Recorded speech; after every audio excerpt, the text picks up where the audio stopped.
సచివాలయంలోని 4వ బ్లాక్లో ఉన్న తన ఛాంబర్లో ఐటీ, విద్య, ఆర్టీజీ శాఖల మంత్రిగా నారా లోకేష్ బాధ్యతలు చేపట్టారు. అనంతరం మెగా డీఎస్పీకి సంబంధించిన ఫైళ్లపై లోకేష్ తొలి సంతకం చేశారు.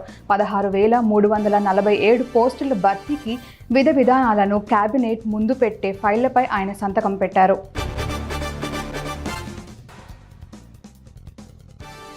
గత ప్రభుత్వ విధానం వల్ల రాష్ట్రంలో పరిశ్రమలు అభివృద్ధి చెందలేదని రాష్ట్ర పరిశ్రమల శాఖ మంత్రి టీజీ భరత్ కర్నూలులో అన్నారు.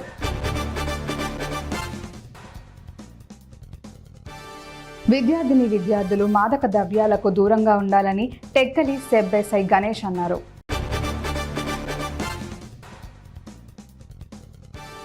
రాష్ట్ర హోంమంత్రి అనితా పర్చూరు ఎమ్మెల్యే ఏలూరి సాంబశివరావు క్యాంప్ కార్యాలయాన్ని సందర్శించారు. తిరుపతి దైవ దర్శనం అనంతరం విజయవాడ వైపు వెళ్తున్న మార్గంలో ఆయన క్యాంప్ కార్యాలయాన్ని సందర్శించారు.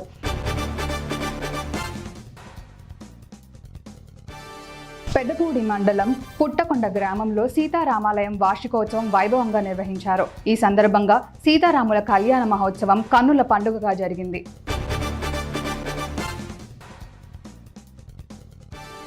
రాజన్న సిరిసిల్ల జిల్లా వేములవాడ పట్టణంలోని సెంట్రల్ లైటింగ్ సిస్టమ్ సరిగ్గా పనిచేయకపోవటం లేదు. స్పందించిన మున్సిపల్ అధికారులు ప్రత్యేక చొరవ తీసుకొని రిపేర్లో ఉన్న సెంట్రల్ లైటింగ్ సిస్టమ్ను రిపేర్ చేస్తున్నారు.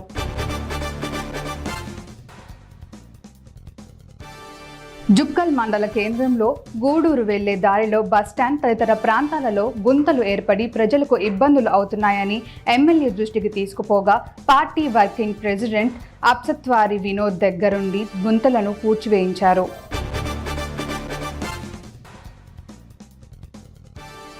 సంగారెడ్డి జిల్లా కన్కి మండల తట్కల్ జెడ్పీహెచ్ పాఠశాల అభివృద్ధి కోసం మన ఊరు మనబడి కింద 1.05 కోట్ల నిధులు కేటాయించారు. ఈ సందర్భంగా అదనపు గదుల భవనం నిర్మాణం గత ఏడాది పనులు మొదలుపెట్టారు. అయితే నిధుల కొరత కారణంగా పనులు ముందుకు సాగక అర్ధాంతరంగా నిలిచాయి. ఈ విషయంపై పీఆర్ఏఈ మాధవనాయుడు మాట్లాడుతూ నిధులు రాగానే మిగతా పనులు చేయిస్తామన్నారు.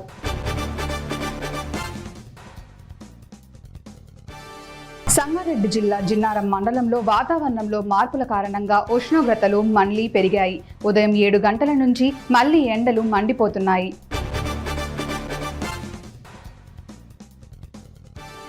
కుత్బుల్లాపూర్ నియోజకవర్గం కుత్బుల్లాపూర్ ఎన్ఫోర్స్మెంట్ ఉమ్మడి రంగారెడ్డి పరిధిలో 80 కేజీల గంజాయి స్వాధీనం చేసుకున్నారు. 4 కేజీల గంజాయి స్వాధీనం చేసుకున్నారు. 2 నిందితులు ఇచ్చిన సమాచారంతో కాజీపల్లిలోని స్థావరంపై దాడి చేశారు. 76 కేజీల గంజాయి, 2 ఆటోలు, 1 బైక్, 4 సెల్ ఫోన్లు స్వాధీనం చేసుకున్నారు.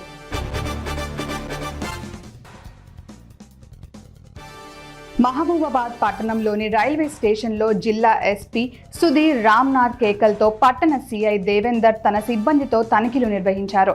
రైల్వే స్టేషన్లో ఉన్నటువంటి బ్యాగులను, వస్తువులను తనిఖీ చేశారు.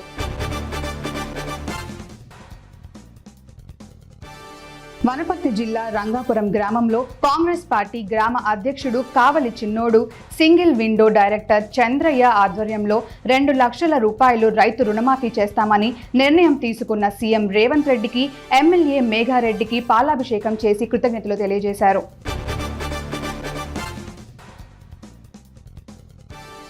జగిత్యాల జిల్లా మేడిపల్లి పోలీస్ స్టేషన్ పరిధిలోని భీమారం గ్రామ శివారులో గల మామిడి తోటలో గుట్టు చప్పుడు కాకుండా నిర్వహిస్తున్న పేకాట స్థావరణపై సిసిఎస్ పోలీసులు దాడి చేసి 7గురిని అరెస్ట్ చేశారు. వారి వద్ద నుండి 4,50,000 నగదు, 7 మొబైల్స్, 1 బైక్, కార్ స్వాధీనం చేసుకున్నారు.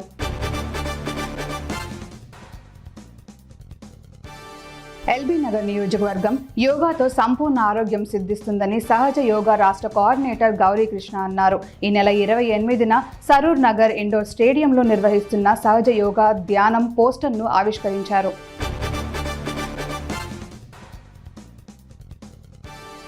జగిత్యాల నియోజకవర్గ BRS party MLA Sanjay Kumar Congress party తీర్థం పుచ్చుకున్నారు. సీఎం రేవంత్ రెడ్డి ఆయనకు కండువా కప్పి పార్టీలోకి ఆహ్వానించారు.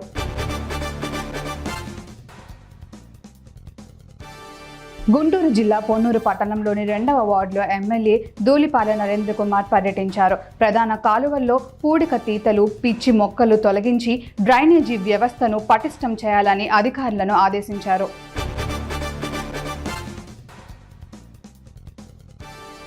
తాడిగడప 100 అడుగుల రోడ్డు ఎదురుగా ఉన్న కూడలి వద్ద ఉన్న 6 విగ్రహాలలో రాజశేఖర్ రెడ్డి విగ్రహం గుర్తు తెలియని వ్యక్తులు తొలగించి ఆ స్థానంలో రంగా విగ్రహం ఏర్పాటు చేసిన సంఘటన ఆలస్యంగా వెలుగులోకి వచ్చింది.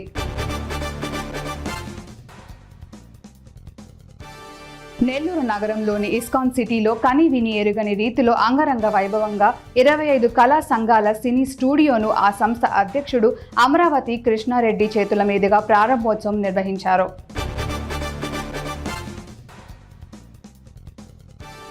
యువత చెడుదోవ పట్టకుండా చూసుకోవాల్సిన బాధ్యత తల్లిదండ్రులపైనే ఉందని మహిళా నేత క్షత్రియ సుహాసిని అన్నారు.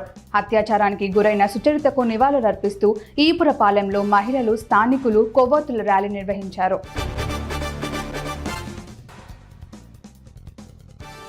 పాతపట్నం నియోజకవర్గ ఎమ్మెల్యే మామిడి గోవిందరావుకు నియోజకవర్గ ప్రజలు, నాయకులు, అభిమానులు ఘన స్వాగతం పలికారు.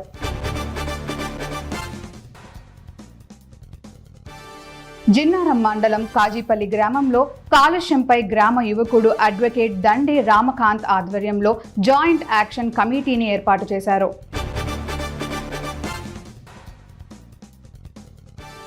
టీజీపీఎస్సీ ఆధ్వర్యంలో నిర్వహిస్తున్న హాస్టల్ వెల్ఫేర్ ఆఫీసర్ ఆన్లైన్ పరీక్ష ఆదిలాబాద్ పట్టణంలో ప్రశాంతంగా ప్రారంభమైంది. స్థానిక నలంద కళాశాలలో పరీక్షా కేంద్రాన్ని ఏర్పాటు చేశారు.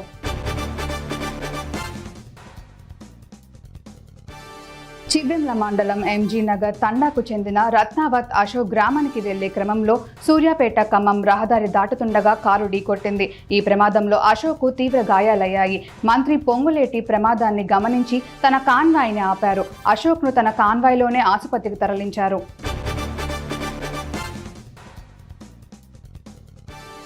జిల్లా పార్టీ కార్యాలయంలో డాక్టర్ శ్యామ ప్రసాద్ ముఖర్జీ చిత్రపటానికి ఆయన వర్ధంతికి పూలమాలలు వేసి పుష్పాంజలి ఘటించారు. ఆయన దేశం కోసం చేసిన సేవలను జిల్లా అధ్యక్షుడు బిల్లంగి ఉమామహేశ్వరరావు కార్యకర్తలతో కలిసి గుర్తు చేసుకున్నారు.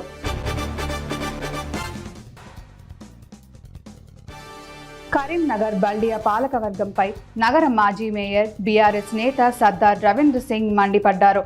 నగర అభివృద్ధి పనుల్లో అవినీతి జరుగుతుందని ఆరోపించారు.